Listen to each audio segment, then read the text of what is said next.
Come on up.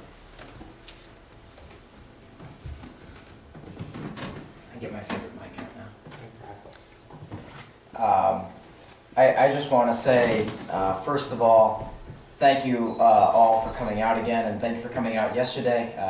I really appreciated the applause that I got at the end of my my speech yesterday. I'm not sure if it was because I was done speaking or because it was a good speech, but I really appreciate that.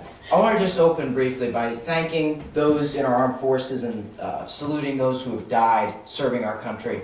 I also want to thank the police officers who are out there protecting us, who give us the ability to peacefully protest. You go to Dallas, those police officers were guarding people who were protesting. And they were protesting the police officers, but they still went out and they defended them anyway. And I find that an amazing thing. I just want to briefly mention, and just briefly touch on, because we're running low on time, the importance, we the people, not we the states, not we the government, we the people, and how important that is. You know, the presidential oath of office that talks about preserving, protecting, and defending the Constitution of the United States, that's really for every single one of us. That's what every single citizen should be committing to do, is protecting, preserving, and defending the Constitution. Because without it, you trust to the government, and sooner or later, it'll die. It'll go away. And there are those freedoms that must be defended. Speech. I just felt that I really had to tell this story to give an example of just how much I love freedom of speech in America. It was told by Ronald Reagan. He was talking about the Soviet Union back when it was still in presence. He was talking about the freedom of speech and all that, and he said, there were two people, an American and a Russian, arguing about their countries. Which country is better? And the American said, look, in America, I can walk into the White House, into the Oval Office, pound the president's desk and say, Mr. President, I don't like the way you're running this country. And the Russian said, I can do that.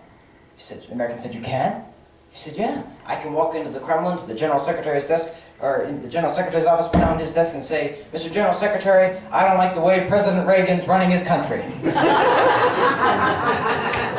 That is a difference that we have in America today, where we have the freedom of speech to even say that we disagree with the current political regime. Or I shouldn't say regime, but the administration in power at the time. And, you know, Caleb went through a lot. I'll just briefly mention, we're allowed to keep and bear arms to protect our freedoms and our safety today. Protection for our own personal privacy, unreasonable searches and seizures. The right to be left alone without proper necessariness for that.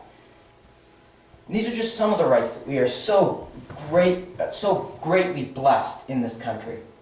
God has blessed us so much. He gave us these rights, and they're guaranteed by the Constitution. We must preserve, protect, and defend the Constitution before it is too weak to defend us. That's what we're doing by CAP, and I certainly hope if you're not a member that you will seriously consider joining. Thank you so much. God bless you. Have a great night.